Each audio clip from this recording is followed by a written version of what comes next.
Так, всем доброго. Решил я затеять очередной большой проект. Ну ладно, на этот раз не совсем я решил. По, так сказать, воле жены. Ну, у кого есть жена, поймут. Короче, надо из вот этих вот прекрасных грядок, ну, где надо кавычки сами поставить, вот, сделать нормальные, современные. В общем, вот такая задача. Пока погода еще более-менее, чтобы успеть пересадить клубнику. Вот такая вот задачка.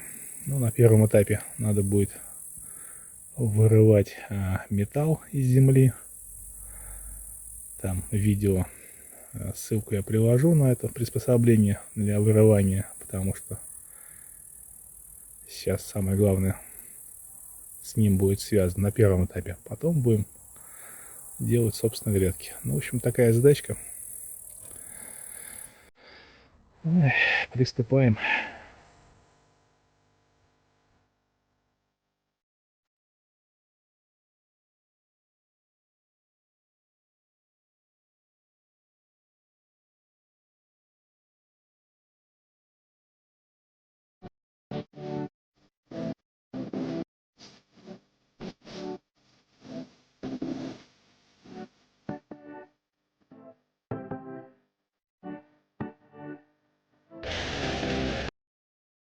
Так, продолжаем грядки. Ну, вернее, уже практически заканчиваем.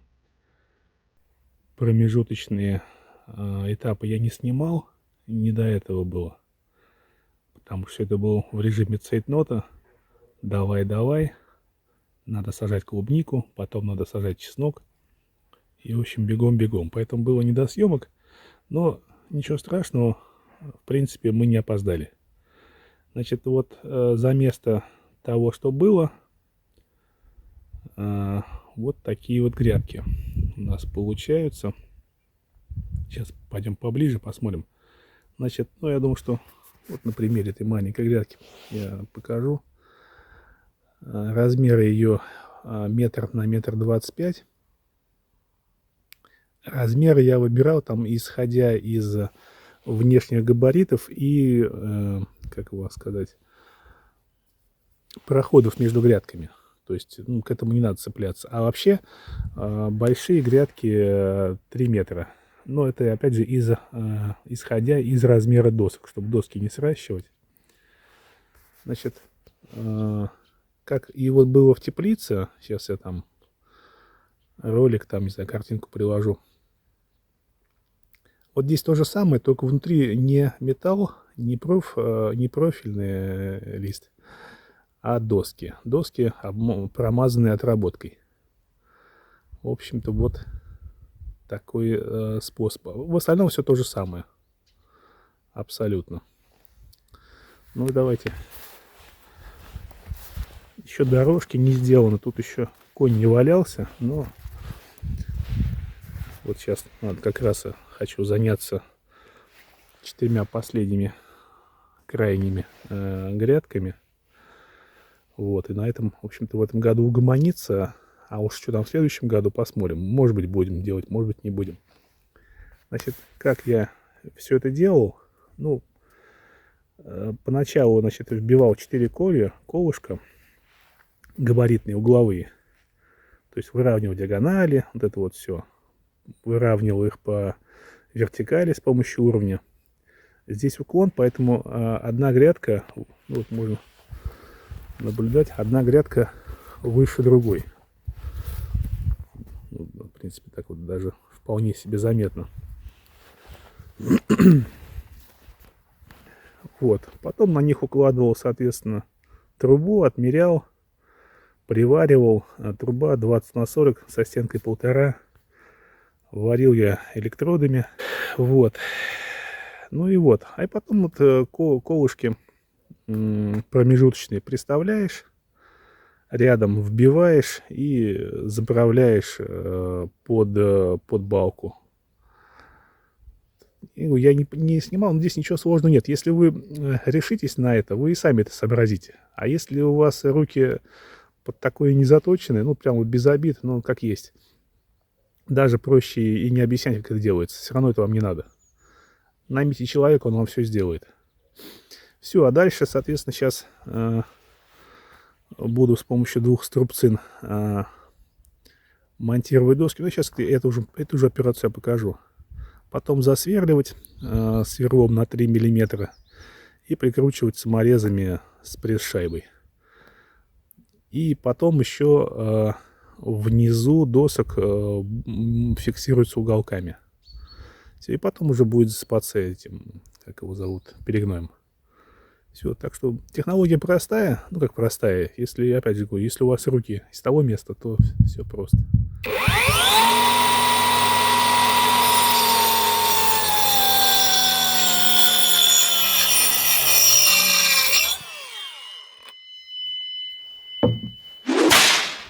Так, ну вот так это выглядит. Тут я частично уже смонтировал. Ну, да, показываю промежуточный этап. То есть 2 струбцины, все, она висит. Ну, в зависимости от высоты, там бывает доска и стоит, бывает ее вколачивать приходится немножко. Вон там через брусочек. По-разному. В общем, ну, здесь в данном конкретном случае она висит.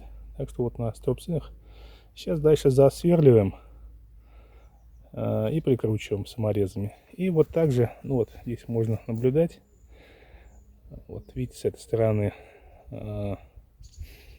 И также к ногам. К ножкам вот так тоже. Всего получается, ну вот к ножкам по 6 самореза с каждой стороны. И 2, как это сказать, 2 крайних, ну того 8. Так, ну что, закончил я все 4 грядки. Последние, крайние. Значит, ну, с торцов это вот так выглядит. То есть здесь монтируется 2 габаритных самореза, посередине нога. Вот она. Сейчас.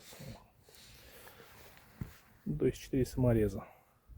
И еще дополнительно 2 уголка, которые или просто фиксируют, или еще при необходимости притягивают доску. То есть стягивают их. Получается в итоге такой короб с расчетным сроком службы. Ну, пока вот я заложил 10 лет. А там, ну, надо, во-первых, дожить. Во-вторых, ну, посмотрим. Как говорится, посмотрим. Значит, эта технология, я считаю, логически законченная. То есть, ну, любые грядки, по сути, это короб. Ну, из чего угодно. Из досок, из шейфера, из металла. Там сейчас мода пошла из террасной доски. И бог знает из чего еще. Но в любом случае это короб. Ну, кроме, естественно, обычных насыпных грядок. Это всегда короб. Вот. А в этом коробе надо обязательно делать подпорки, иначе земля будет его выдавливать. Уж не будете этот короб делать там из металла там толщиной 40 миллиметров. Вот. И эти вот подпорки, они или снаружи, или внутри. Если снаружи, то вы будете о них спотыкаться. Они будут торчать вправо-влево. И они не связаны с коробом. Ну, то есть вы, конечно, свяжете их саморезами, там, болтами, чем угодно, но по сути это не монолит какой-то. Если внутри, то копать грядку вам будет крайне неудобно. И вот такой вот вариант, он вот вроде как всех зайцев убивает. Какие только еще здесь возможно. Получается, во-первых, и такой вот монолитный каркас, и ноги есть, и к этим же ногам эти доски фиксируются, и ходишь ты не спотыкаешься. Ну, в общем, не знаю, я вот еще вижу одни плюсы. Наполнение короба, да, то есть вот в данном случае доски, оно может быть любым. тут важна, вот, грубо говоря, сама технология. То есть, ну, вот на данном этапе доски, может быть, когда-нибудь что-нибудь другое будет, металл там или шифер. Пока вот доски. А может быть, доски на всю жизнь останутся. Лет там, не знаю, через 10 они сгниют. Ну, новые поставим. А короб-то будет. Уже заменить там 2 доски, это вообще пара пустяков, как говорится. Так что вот так. Все, осталось тут теперь землю там разровнять. Но это уже, как говорится, другая сказка. А так, вроде бы вполне неплохо. Все, я считаю, что с грядками проект завершен. И слава тебе, как говорится, потому что я уже немножко замукался с ними. Это вот сейчас хоть дай бог погода хорошая сегодня, потому что завтра уже дождики начинаются. А то как дожди, так и ничего делать нельзя. Все, всем удачи. Будут вопросы, пишите.